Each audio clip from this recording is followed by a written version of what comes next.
Hi friends అందరికీ. నా కొడుకు అయితే ఫ్యాన్ రెడీ చేసుకున్నాడండి. వాళ్ళ బాబాయ్ దగ్గరికి పోయి ఒక్కొక్కటి తెచ్చుకొని అయితే రెడీ చేసుకున్నాడు. చూడండి, సీర్ లేస్లో మిగిలిండే క్లాత్ కూడాను ఇలా డిజైన్ చేసుకున్నాడు. చూడండి, పైన అయితే ఫ్యాన్ తిరుగుతుంది.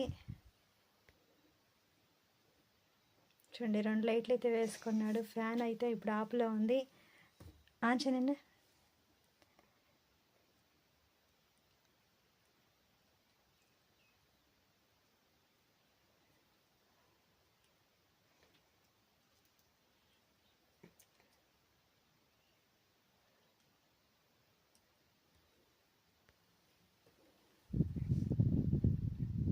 ఈ ఫ్యాన్ మీకు నచ్చితే లైక్ చేయండి, కామెంట్ చేయండి, అలాగే నా ఛానల్ సబ్స్క్రైబ్ చేసుకొని సపోర్ట్ చేయండి ఫ్రెండ్స్.